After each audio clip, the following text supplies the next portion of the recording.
You're listening to Big Blend Radio with Nancy Reed and Lisa Smith, the mother-daughter travel team and publishers of Big Blend magazines. And you just heard Tremble, which is written by composer Glenn McClure. And Glenn McClure is in Hawaii Volcanoes National Park, or just on the outside. And he is the latest National Parks Arts Foundation artist in residence in Hawaii. And you know what?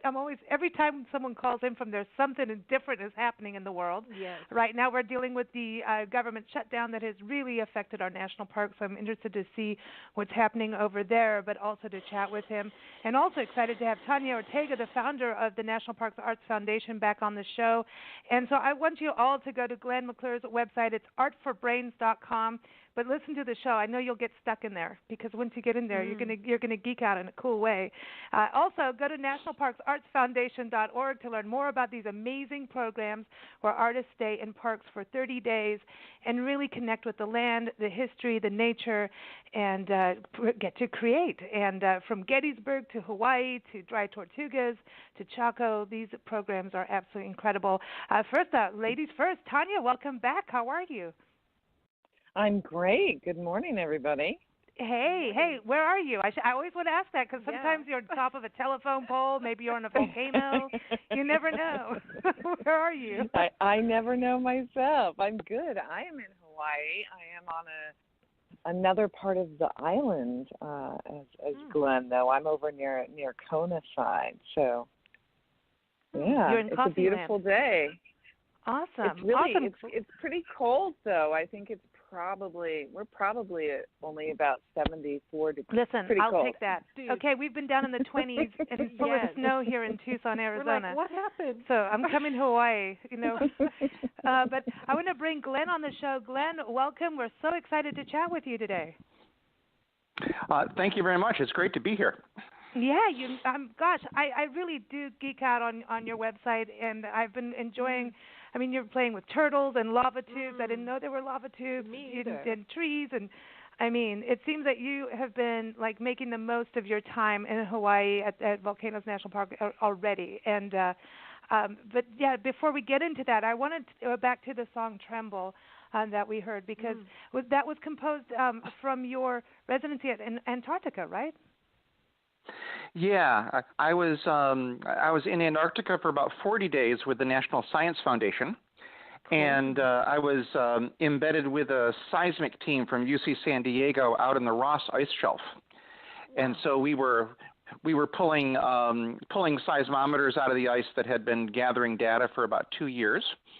And then I got back and sonified that data into musical notes and harmonies. It's just a simple mathematical transition from lists of scientific numbers into musical notes, and that became the basis for the piece that you just heard. Okay. See, that just proves how connected everything is. Well, I think this is important because you give science a voice, and the more voices we have right now for science, I'm really for. Like we need to wave some big flags out there. Yeah, well. On that topic, I mean, I think in our time, we've separated the arts and sciences by putting the physics and the biology department in one building, and then the music and the drama department in the other building. But going back to Galileo's time, Galileo's dad was a composer. Galileo himself was a marvelous lute player. And some of his scientific experiments were actually based on his musical training. So I'm really interested in putting science and music back together again, like Galileo and his dad understood. I'm in it. I'm with you. Love it. I know. You have opened my mind in so many ways. Yes. Just following your blog and reading what you're doing. Nancy and I are nature geeks, science geeks, not science geeks. I can't, spell all those words that you put out there, but but I'm learning. And to me, there is that, because to me, when you're out in nature, you are hearing music. We have no music without nature. We have no art without nature. And so I just love what you're doing. And Tanya, this is so cool. I mean, we're going from, ice to volcano lava. I mean, why not? Tanya, you bring some really cool artists in, for sure. I mean, everybody has a unique perspective, and what I love about this, and what Glenn is doing too, is this. You're blogging about it. You're letting us see what's going on a day-to-day basis. You had on your blog a couple of dancers, or just it's such a beautiful photo. So people, there's art everywhere, as you were talking about on your blog. Yeah. I mean, we all struggle with with the limitations of the shutdown, but even with that happening, the Kilauea volcano keeps bubbling down there, keeps creating steam, and artists keep creating art, and that was true even just visiting the one part of the park that's open, and watching these beautiful dancers interacting with the natural space in ways that I didn't expect. I just happened to stumble upon it. And I love that they have a quiet space too. I was like, that's cool. We need that in more parks. Like this, just go in and turn your phones off. I don't know. This whole radio show has just put me like into Father Universe and Mother Earth. And that's it. It's just like I'm gone. She's tripped out, man. When you look at going from Antarctica to Hawaii with the volcanoes, is there to me I know it's fire and ice, right? Mm-hmm. And yet there is a connection between the two. Do you feel that? Well, there's some very tangible connections above and beyond my own feelings. I was at McMurdo Station on the New Zealand side of Antarctica, and right next to McMurdo Station is the southernmost active volcano on the planet, Mount Erebus. And that volcano actually embodies the fire and ice idea that you're talking about, because it's a big, icy, snowy mountain with a pool of lava on the top of it. And to be close to that volcano, and now to be close to these volcanoes, is such a powerful reminder of how, what lies underneath us all connects the whole planet together. Oh, to me, one of the most exciting things is underwater, because there's so like those anglerfish that have those little shiny objects that they dangle, and that they've got their own little lights. Do you know what I'm talking about? Anglerfish. Sure. She's tripping out. Well, I know, because they're so far down, and the water is just almost pitch black down there, I guess. They got their own lights. They're solar. Yeah, and I'm like, dude, how did it happen? How did that happen? Mm-hmm. I want to know how that happened. So while you're there now, are you writing music? What are you focusing on now? Because it seems that you're still, even though there's a shutdown, you're connecting with scientists and people that can help you interpret the island. Yeah, and I think the credit for making all this happen, goes back to Tanya and the National Parks Arts Foundation, because even with whatever challenges that were placed in front of us here this month, the place where I'm at, down near Naalehu, is a place of such richness of natural environment, of people to be with, and so I've gotten a wonderful experience of the island, but actually just prior to the shutdown, the scientist from the USGS, a fellow named Don Swanson, took me through the park and gave me much more than a 3-credit course on volcanology, in a day, and so I was able to see deeply into the park, through his eyes, and also he's helped to find a couple data sets for me, some scientific measurements of lava levels and that kind of thing. So right now I'm in the process of taking some of that data and making that conversion, doing the sonification work. And coming up with some musical sketches for some upcoming works of music. Wow. So are you going to have a choir sing too? Do you think, or does it change per place? It's this sort of thing where this musical content is so important, and so it's something that applies to so many people that the actual performance of it will depend upon which musical ensembles want to play along. Okay, and so there's a handful of choirs, okay, that are following me on this and looking at the sketches coming out. I'm looking at chamber music from a chamber music ensemble from the Eastman School of Music that's looking at some sketches now, and a couple of orchestras that are interested. So wow. As I'm negotiating with the Volcanoes here, I'm also negotiating with the musicians. So wow, and you're doing it from a beautiful house. What I've seen, it's not a bad place to stay. Underwater. I know. Tanya, I want to just touch back on this with what NPAF does, because it really is incredible, and every first Friday we get giddy because we know we're going to have someone different and unique and doing something amazing for parks connected with arts, whether it's painting or doing what Glenn does, which is incredible.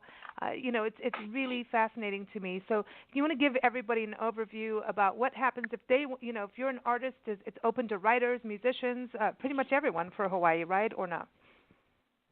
It is. We have one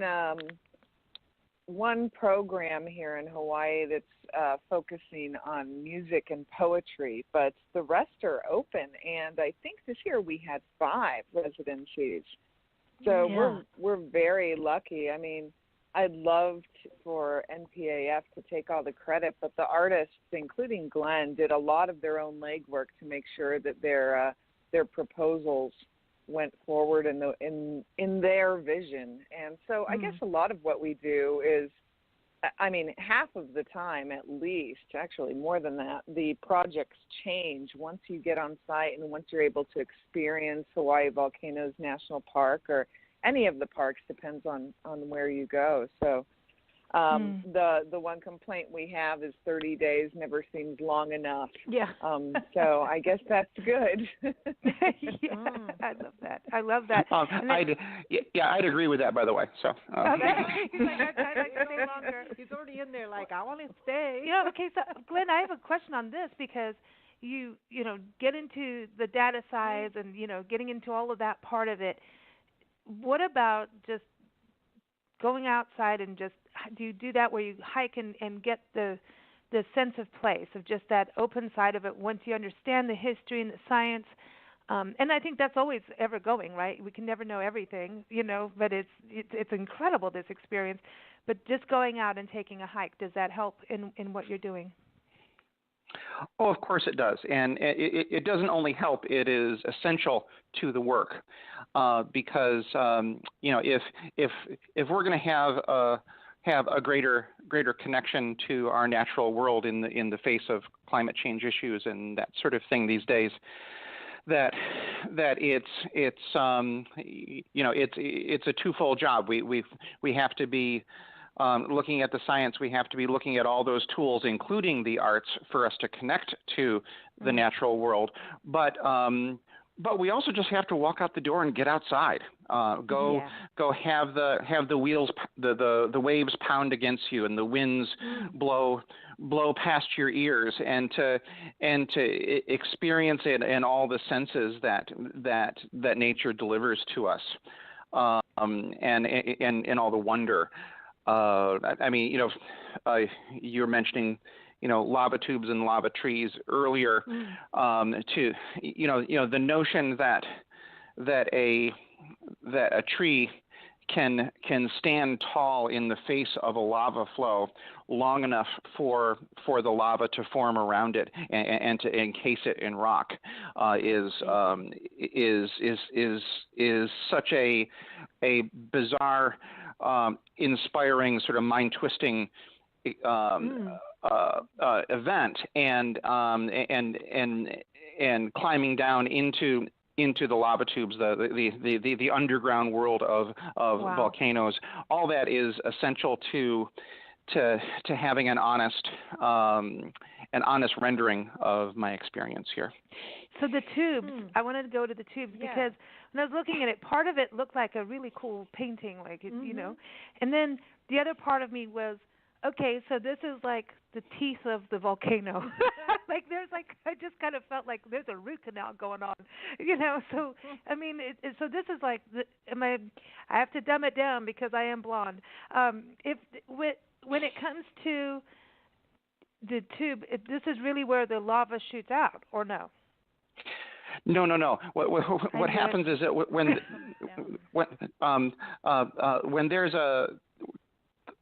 when there's a significant lava flow, okay, what happens is that the liquid rock, okay, the superheated liquid rock that is lava, when it's flowing down, the top of it is exposed to the air, and so therefore the top of it is cooling faster than anything underneath it. And so once that top layer forms a crust, what it actually does is that it insulates all the heat underneath it.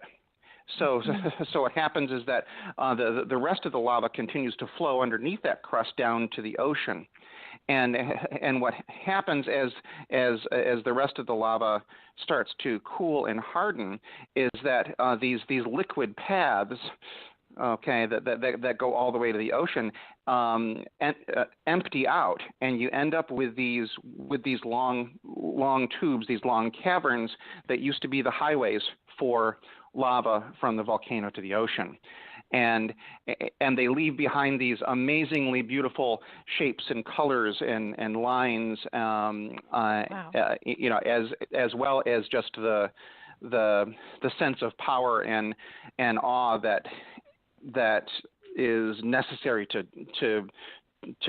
create them.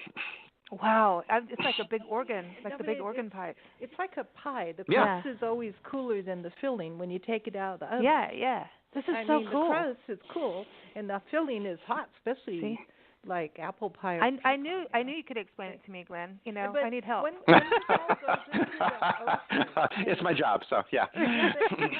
You're a teacher, I know. What happens with the fish and everything when all this goes into the ocean and there's this big, like, here's like cool water and that's hot and big steam, and I mean the fish are going, I'm out of here, like they don't even come close to the coast because of it? I don't know. I'd only be guessing. Okay, I haven't talked to any marine biologist yet, so. Yeah. Tanya, do you know? Come on, you're a Hawaiian now. She's a Hawaiian. I'm really interested. What happens to the fish? We need a fish expert. With all this stuff. Yeah. What's going on? I mean, this has got to be a trip.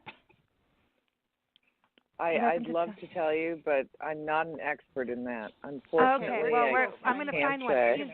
Oh, you know, the National Geographic guy that was just on the show, David, he'll know. He does the diving and all that stuff. He found the first biofluorescent sea turtle. Yeah. And in the Solomon Islands. And it's such a trip, and he created these cameras to look at them all. Yeah. So we're going to he'll know. I'll ask him. We'll get help. We'll get help on this. But it is fascinating. I mean, this is like a whole other world, and it's so interesting. You know, I know that you've been all over the world, Glenn, but it's so interesting thinking of Hawaii being part of America, isn't it? It's just fascinating. You know, thinking about being from New York and then there, is that it's night and day, right? When it comes to the volcanoes and well, certainly the place in New York that I'm teaching now is in the Adirondack Mountains, near Saranac Lake, which every year at least once gets the award of the coldest place in the United States. But that being said, you know, from the standpoint of environmental communication, how do we make the environment, make science a part of the larger imagination and people's identity? That one of the things Hawaii does for us that New York doesn't, okay, is that the dynamics of the geology here, you can pretty much watch happen in real time. Okay, that you know the eruptions earlier or the eruptions last year created new land. Okay, and all of us, on the news watched those those films of new land being created right in front of us. When you drive across the landscape here, you can pass by recent lava flows that now have just the first shoots of ohia trees starting to find their way out of this kind of lunar landscape. And then you go down the road a little bit further, and then you see small kind of sparse forests of those trees perking up in a slightly older lava flow, and then in the same Eiffel, you can look up the hill and see this utter lush, beautiful green of a rainforest of the older lava flows that now have given birth to a whole new ecosystem. And so here you can watch that change happen, and I think that is so helpful in us humans getting our minds around kind of a time scale that works at such a slower pace than our cell phones, and our internet connections and all the ways that we measure time in such minute increments these days. I think this is fascinating. To me, you're like watching, Earth being born. It's like it's birthing itself, and you get to watch this and see and be part of that, which is, not everyone gets to see that. And at the part for me is, I geek out on this stuff. I really, to me, it's all. I just like to look at it and go, look, you're so beautiful. But I'm sorry, but I believe that the arts, when you're saying about the two classrooms need to go together, it shouldn't be separated out. And with what you're doing, I think it's so important, because sometimes when you think about science, it's the same thing with history. There's this thing where your brain shuts down, for some of us. There's this, I'm going to have to learn math, and I don't want to do math. I don't want to look at charts. I don't want to do this. There's this meltdown of our brains. And some of us don't have the meltdown, some of us do. And when you bring in the arts, you're bridging that gap between the meltdown and the reality of what's going on in the world. And I think that's really important. Yeah, and I'd like to shoot a question over to Tanya here, if I could, of just Tanya, how have you seen the other artists in residence here in Hawaii doing this thing that we're talking about, telling a deeper story about the natural world? Oh, in so many ways, it would be hard to kind of rein it in on how each one does it, because that's kind of the path of the artist, to do it individually in those ways. I know that sounds really vague, but once you get down to skill and technical things, a lot of that is learned. So. We have people, doing it through music, through total dance interpretation even. So that's a good question.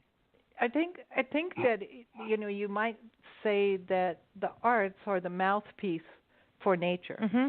Yeah, it gives voice. And history is science and nature. History is a culmination of everything that ever happened. So that is its own deal, because it's everything.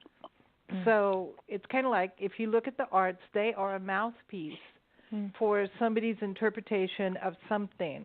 And if you're going to consider mankind as part of nature, which I hope people do, then the arts are the mouthpiece for nature. The other part for Hawaii, when we look at who's come on our shows, it's been really fascinating to see, like Hassan Elahi, when he came on. His story was incredible. His story just on being, under surveillance, by the FBI since 9/11, and so he creating this whole digital, photo map of his life. And it was so interesting because, Tanya, you guys were on evacuation when on that interview that we did, and I could watch on his website, the wind's coming in, It's like you had that, you've had, volcanoes. I mean, there's been things, and it's really interesting because everybody, that's what I was saying at the beginning of this, every single artist has come in with this completely unique perspective. There's photography, there's sculptures, there's the Hawaii experience to me has really been mind-blowing. There's, look at Allison who was on just what, a couple months ago, 2-3 months ago, she was performing, creating music and books and paper making and telling the story of her ancestry through this experience. So there's this there's something something magical happening over there. Because just the fact that there's volcanoes and there's the ocean, you can see the earth developing in front of you, where, like, if you go where we are in Tucson, you don't see the earth developing unless there's an earthquake or something. Then you could see the earth doing something, but pretty much you're walking down sidewalks unless you go out into a park. Yeah. And then you can see nature, but when you're seeing volcanoes, that is like the earth still being formed in a way. Yeah, yeah. That's what I think. That's kind of. But I don't think we've ever talked to anybody like you, Glenn, who's taking this data and then creating music. And you're saying, like, even the sketch, you're creating musical pictures. So when you're talking about that, is that like written notes, or you explain that part? Yeah. Yeah, well, just like a visual artist would create some rough sketches, kind of a rough outline of a picture, okay, that leads to the complete project, the complete product at the end. What I'm doing right now is crunching the numbers on some of this data that will create little fragments of melody. In some cases, when there's not just one list of numbers, but maybe 3 or 4 lists of numbers about that describe the characteristics of the lava. What's interesting about that is that as a scientist, if you collect several data sets about the same thing and you put them on a piece of paper, you get a relationship between those numbers going horizontally. Okay, across the 4 data sets, right? And then you also get to read those numbers and the relationship vertically, okay, as they go down. Maybe you took 4 data points once every minute or so. So now you're scrolling down that Excel sheet, okay, and you're seeing how things developed over time. So there's a way to read the numbers horizontally and vertically. Well, as a musician, okay, if you look at an orchestral score, if you're reading horizontally, that's one of the instruments that's playing their notes.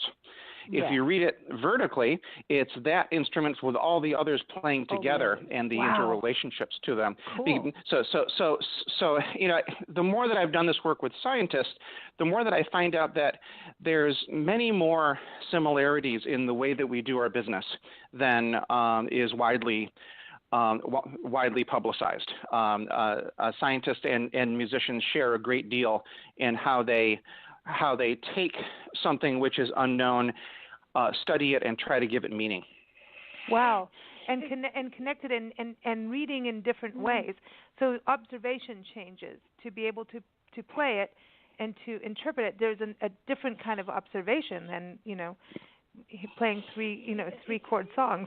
You know what I mean? Really, when we were living in South Africa, I bought a musical score from an orchestra production, and it was huge, and it took me hours on my keyboard. My deal was I was going to play the whole song exactly the way the orchestra did based on the orchestral score that I bought.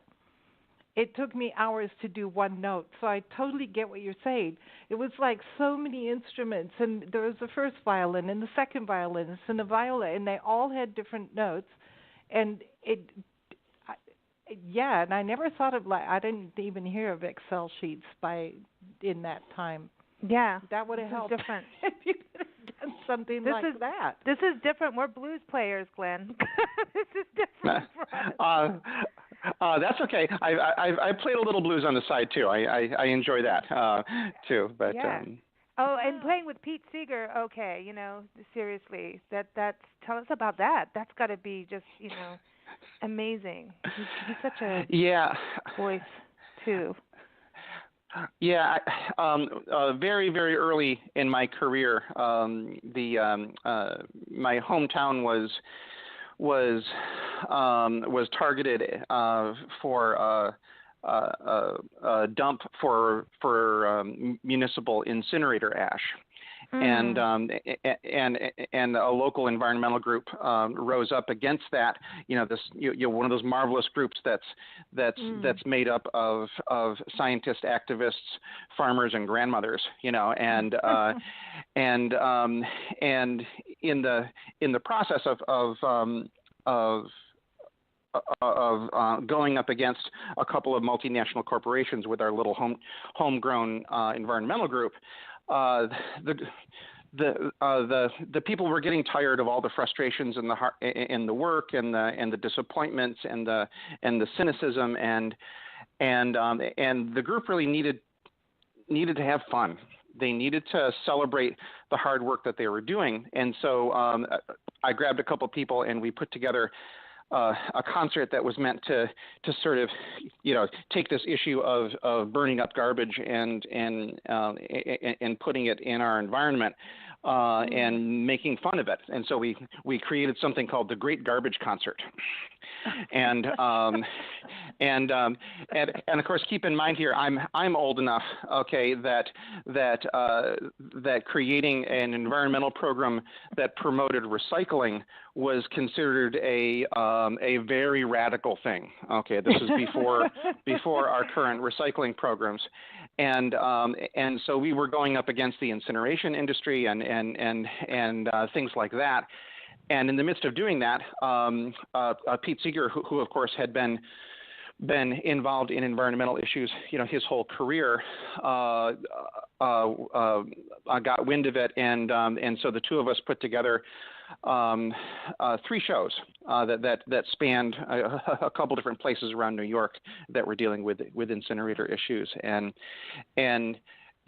first of all, it was terrifying. Okay, standing next to a person that I admired so much, but then at the same time, he and his wife Toshi were so welcoming and so helpful in putting these concerts together, where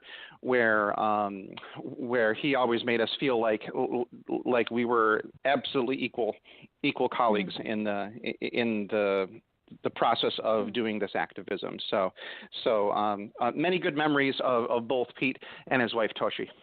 And he's like, everyone's family, and brings that unification together. Again, what you're doing, like with science and the arts, unification. But I also think we do need concerts for garbage concerts, again, for the garbage heap that's happening in our oceans. That's the other thing. Sure.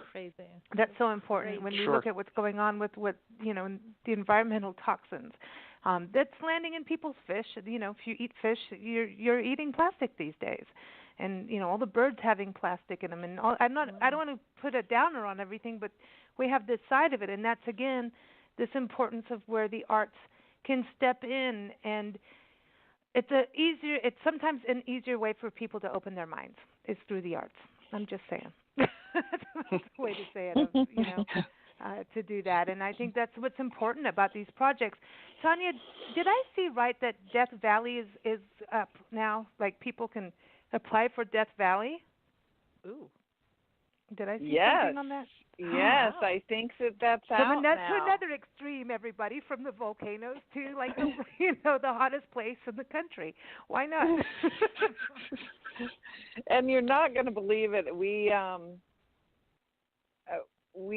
were able to invite 3 artists this year to Death Valley. We had the usual space for 1, but it just so happens that we were able to have 3 artists. So 3 artists are going to be in Death Valley this month. That's amazing. So, that's amazing. Emma Stibben, who was in Hawaii, she just arrived yesterday.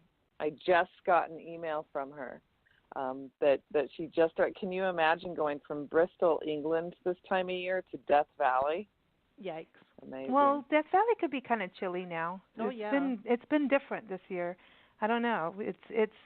but still, it is different. I mean, going from big snow. It gets chilly. It gets chilly out that area. We've been in windy. Yeah, windy and cold. We've been through that, but not. It ain't Bristol, England. But I mean, how amazing that you've got Death Valley now. I mean, you've got so many different projects, and one thing we always remind people is, if you're going to apply, you're going to probably apply more than once, right? And keep trying. Keep doing it, and always to get your newsletter, because the opportunities just come through so fast. It's like go get it fast, right? for people to apply. You know, it's really amazing. We pay attention. Not that it weighs at all on how you're chosen, but one person has applied more than 10 times and got in. It's amazing, and we can't. We love to see people not give up, and as you know, that's one of the reasons why I created this foundation, is to make sure that artists have more opportunities. So because I was rejected hundreds of times. So. Rejection sucks. I know. Nobody wants to feel that. Does suck. Yeah. I know. There's just no way. Like, there's people who try to be nice about it, and then they'll just get it over with. Glenn, do you have any tips for artists applying? Yes, I do. Absolutely. Applying for arts grants, I think should function along the baseball principle. Oh. Okay. And the baseball principle is that that out of every 10 times you step up to the plate, if 3 out of 10 times you make it on first base, which means you fail 7 out of the 10 times, you make it there three times, you go to the Hall of Fame. See? Yeah. Yeah. Okay. Exactly. And I think that what you do with those other 7 times is that you keep, every grant narrative that you write, you keep every budget projection, for those applications that you write.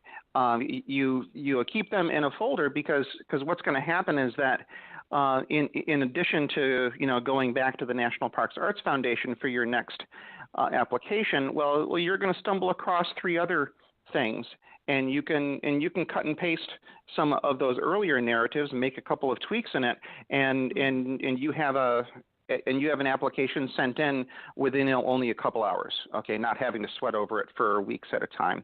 And so I think that artists have to know that simply the landscape for arts funding is one which is a lot more like baseball, than it is like other things. Mm-hmm. And the funding, I mean, and I want to go back to that too, because Tanya, you work with different agencies to make this happen, to pull off every single residency. You're talking about the artists being there, having a place to stay. Sometimes there's a stipend.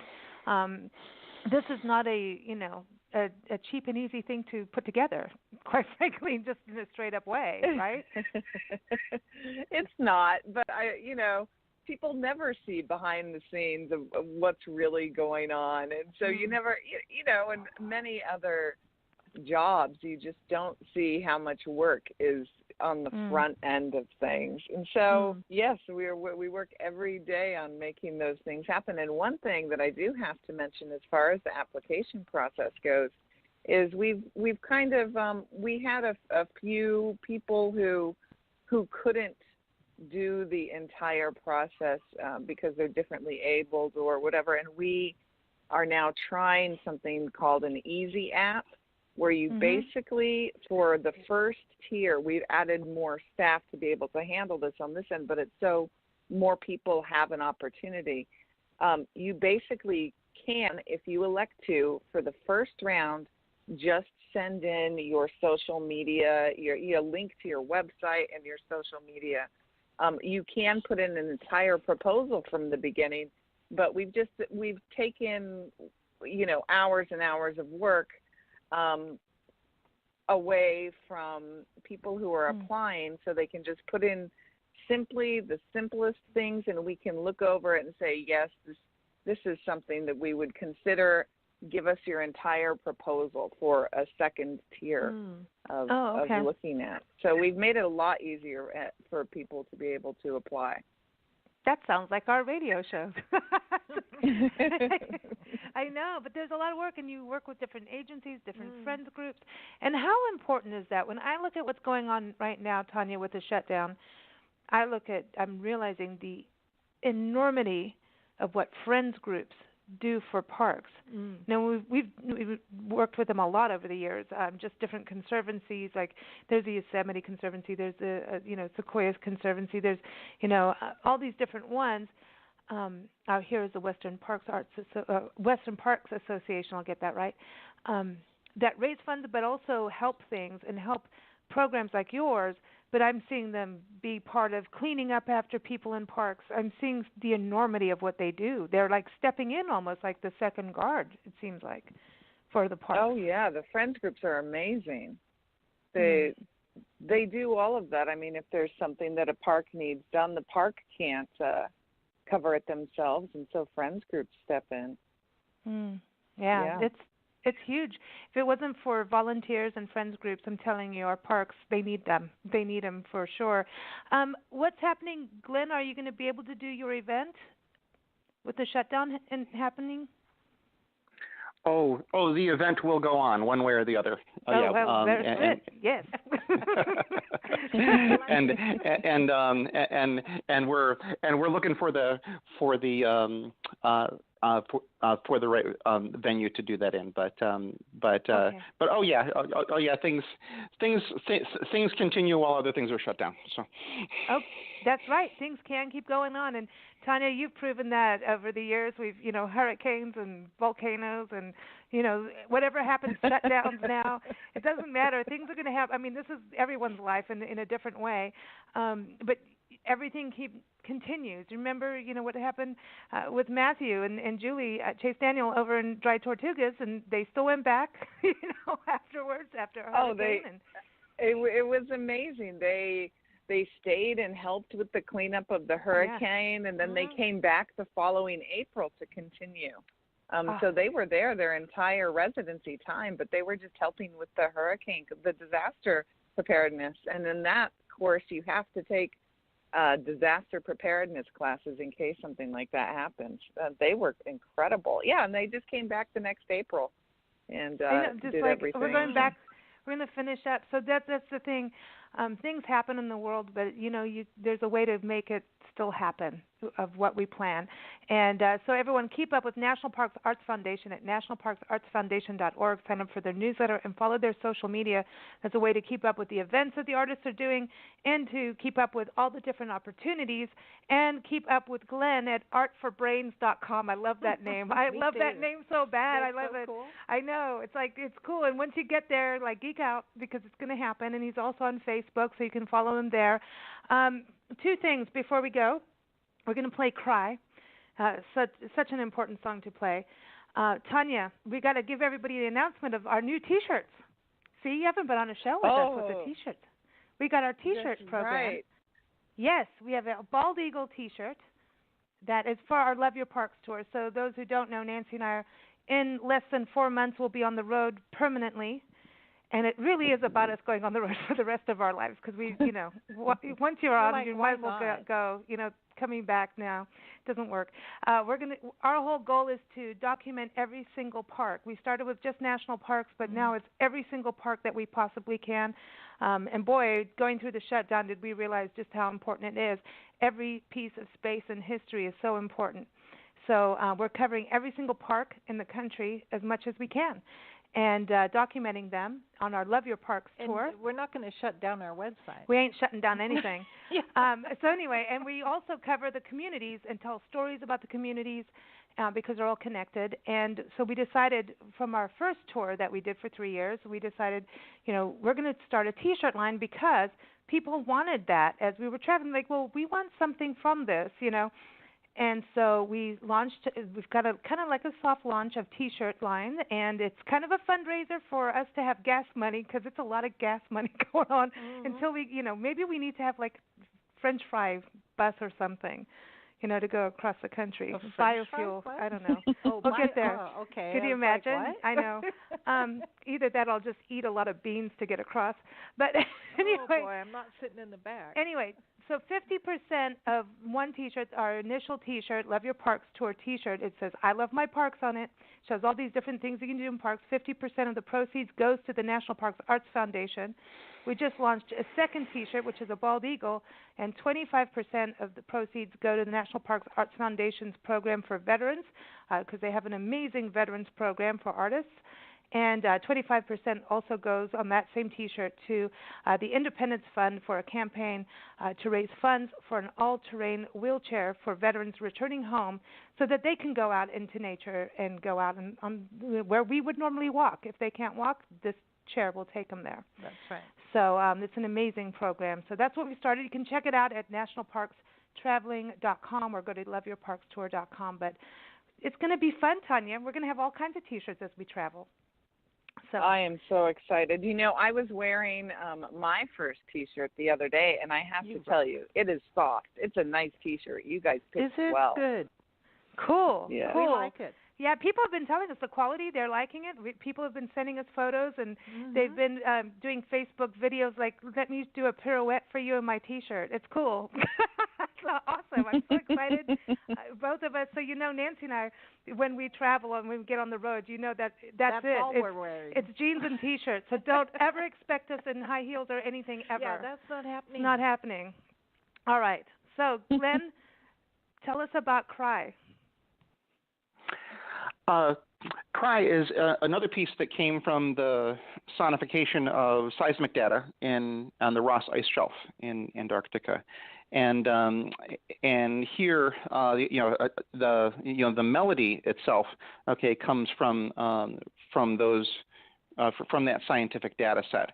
Unlike Tremble, where we listened to at the beginning of the program, the harmony really comes from the data set. Here in Cry, it's the melody, and it was an attempt to connect that tangible reality of the ice that's embedded, in this scientific research with the melting and the breaking apart of the Antarctic ice shelf, and so here the crying of the ice adds to the sea levels, and we explore that musically and with poetry. Wow. So is this like you're taking a stethoscope and putting it on the ice and listening? That's exactly it. Yep. Wow, cool. A very big, very expensive stethoscope. Yeah. Yeah. Yeah.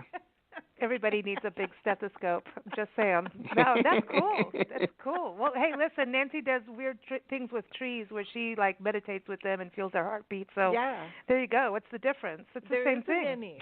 It's about finding the connection.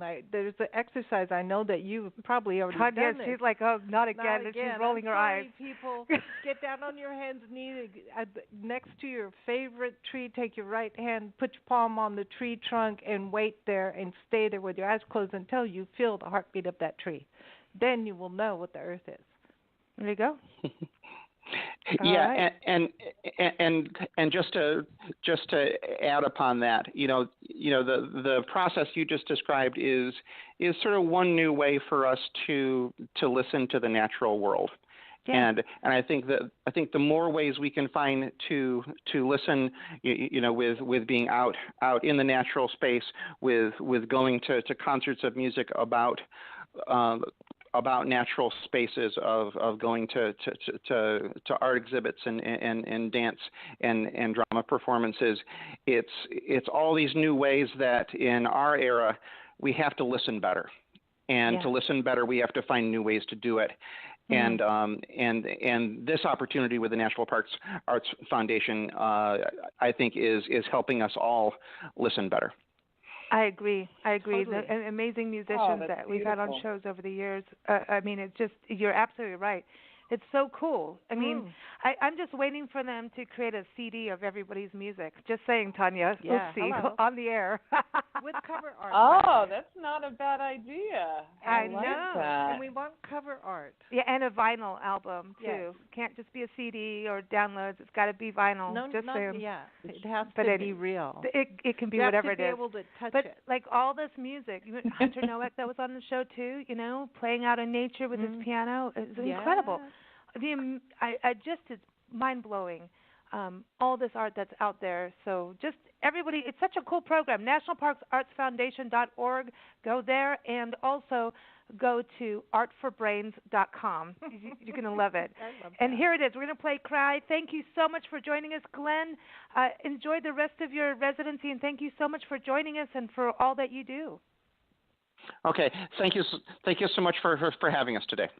Thank you. And Tanya, thank you, lady. You're always just an amazing, amazing human being, and you rock with what you're doing. So thank you. And Happy New Year. It's always a pleasure. Happy New Year, everybody. Yeah. Here it is. Cry.